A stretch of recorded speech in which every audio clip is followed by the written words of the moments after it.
Hello. Today is Wednesday, December 3rd, and welcome to episode 533 of Fault Lines, the National Security Institute's podcast that gets you quickly up to speed 3 times a week on the national security and foreign policy debates shaking up America. I'm NSI fellow Jessica Jones, and I'm joined today by Senior NSI fellow. advisor. Senior fellow. Oh, God. It's so born into me that I just skip over that word even when I'm reading it. I'm joined today by NSI Advisory Board member Les Munson, NSI Senior Fellow Amy Mitchell. And because I want to list Jamil last, NSI founder and executive director Jamil Jaffer. Okay, before we get to today's topic, I did want to tell everyone that the crew is going to be out recording a special series this weekend at the Reagan National Defense Forum, RNDF. And the topic is going to be modern deterrence, allies, innovation, and the future of defense. Stay tuned. We're going to be putting those episodes out next week. But imagine we've got some founders, we've got folks from the Hill, we've got some congressional members, we've got investors, we've got everybody. So please stay tuned. We'll maybe give you some more tidbits along the way. Okay, now to today's story, which some people on the podcast don't think is too much of a story. So let's see if there's a debate there. Just last night in Moscow, Vladimir Putin met with Steve Witkoff and Jared Kushner, who I believe still doesn't have a government title, but they met for nearly 5 hours, which is one of the lengthiest U.S. Russia sessions during the invasion of Ukraine. This is, of course, part of the ongoing efforts to find a settlement and end to the war. As you guys know, we talked about on the show, the U.S. put out a proposal, a framework. I don't know what we're calling it anymore. A couple weeks ago, that looks like it hasn't gained some traction. Actually, may have gotten a bit of backlash. So far, we're recording this on Wednesday morning. The meeting did not produce any breakthrough on Ukraine.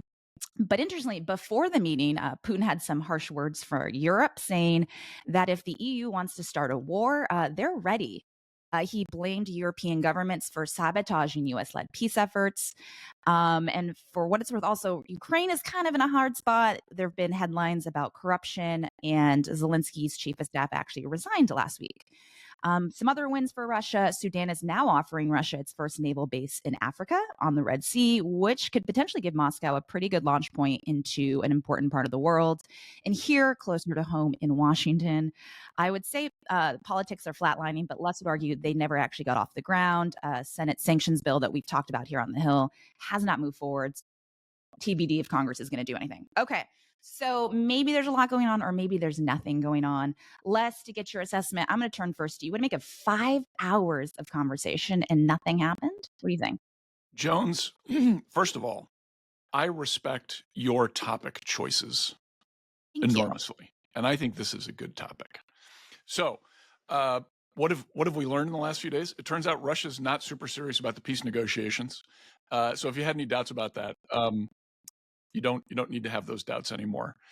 I think, and I would point our listeners and viewers to the amazing reporting in the Wall Street Journal from just a few days ago about what is actually being discussed by American envoys and the Russians, and to some extent the Ukrainians, which is this idea that through some sort of magnificent economic growth plan, the problems between Russia and Ukraine will fade away, and neither side will have to worry about war anymore if we're all making a lot of money. This is and I'm not. This is not my original idea. I got this from somewhere else, but this is like the Tom Friedman idea about the Lexus and the olive tree from decades ago, that Israel will achieve peace with its neighbors because of economic growth. Which, like, there's like a small element of truth in this in the grand scheme of things, but like the idea that you're going to pin an entire negotiation on some sort of economic development plan is like the first Trump administration when we were going at North Korea with the idea of doing coastal development, coastal real estate development in that country. And I think Kim Jong-un looked at the Americans and was like, what the hell are you talking about? So there's like a lot of, now I'm all in favor of thinking outside the box and having interesting approaches, not totally against it, but I think we need to be a little more grounded here. Clearly, the Russians are trying to divide Europe and Washington on these negotiations. They're trying to complain about what the Europeans are doing while not totally criticizing Trump. I think that's a mistake at the end of the day. And if the U.S. and Europe can stick together and kind of find a way to get back to the table here with a very strong position, maybe we'll get somewhere. I'm not going to hold my breath on anything. I don't think there's a peace deal in the offing, certainly in the next few weeks. I did find it interesting the focus on opening up the Russian, $2 trillion economy. I mean, who would want war with that kind of market access? So, Amy, what do you make of the talks? Secretary Rubio wasn't there. Is it weird to be having these diplomatic settlement discussions when our Secretary of State is absent? Like, what do you make of the session in Moscow? Well, I think one, it's weird that Secretary Driscoll, the Secretary of the Army, has been fleeted up and is now a participant in these talks. And I think that kind of presages maybe a change at the newly minted Department of War in the new year. That said, Russia has proved over and over again that they have no interest in peace. To Les's point, opening up the economy and the so-called art of the deal that we're, having this Macy's fire sale around the world is just getting a little tedious. And I'm beginning to wonder at times, yesterday the Chinese foreign minister flew into Moscow prior to these meetings. You got to wonder what China's doing in Moscow at the same time that we are, and what they're offering the Russians and what they're saying to the Russians. I'm beginning to wonder, whose side are we on? Are we on Russia's side at this point? Or are we on, Les just said, US and Europe have got to kind of fight this battle together. Well, I'm beginning to see fissures in that. And I think anything's up for grabs for the highest bidder.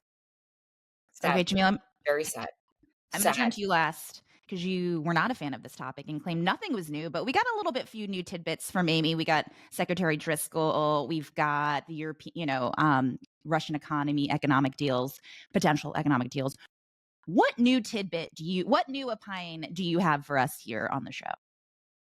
Well, unfortunately, I don't think I have a lot new to say because I don't think there's a lot new here, right? I mean, I think at the end of the day, what we have is the U.S. presenting a walk back version of the original Russian peace plan. So the Russians gave us a plan. We, prettied it up a little bit and gave it to the Ukrainians, said, this is our plan with Russian input. The Ukrainians laughed it off. The Europeans laughed it off. We went into a negotiation with them. We deleted, 8 key points and went back to the Russians and said, here's the new version. And the Russians, I think, predictably, as everyone else's podcast has said, are gonna laugh it off because it's not a serious offer to them because they wanted the plan that they had proposed, which we told them we would put in front of the Ukrainians, and which we did, and then we deleted a bunch of lines. So there's no deal to be had here. I think Les is exactly right, and I think this idea that this magical thinking that the reason we will do this deal is because there's so many opportunities in Russia and so many opportunities for us to partner with Russia and for us to make money out of the Ukraine deal. That may be something that motivates the administration. It may even motivate, the Russians, but why would Ukraine get in that deal? And the only way Ukraine gets that deal is if they think the U.S. is going to pull the support, which the U.S. threatened to do until it started looking bad for the president and he decided to walk that one back. So we'll see. I mean, at the end of the day, if President Trump wants a deal here, there's only 2 ways to get it: starve the Ukrainians or pressure the Russians. He's tried to starve the Ukrainians over and over again since he's gotten in office. He has gotten too much pushback from both the Democrats and from his own Republican base. And so now the tactic has got to be, if he's going to do it successfully, pressure the Russians. He hasn't been able to do that effectively. All right. Well, we're in December, so let's see if we can step it up before the new year. That's a wrap. Thanks to Kelly Crawley, Taylor Lane, Claude Jennings, and the entire NSI staff for their help in producing this episode. As a reminder, we won't be online on Friday because we're all going to be flying, training, carring, whatever, out to LA at the Reagan National Defense Forum. But all next week and thereafter, we're going to have some exciting new episodes for you with some really cool folks. So please stay tuned. So join us again on Monday, December, I don't know what date that is, 8th, for another great episode of Fault Lines, the National Security Institute's podcast that gets you quickly up to speed on the national security and foreign policy debates shaking up America with our special guests. And we're on YouTube. Check us out there. You get Amy's cool Floridian background. And if you like what you heard or saw, be sure to rate, review, and subscribe.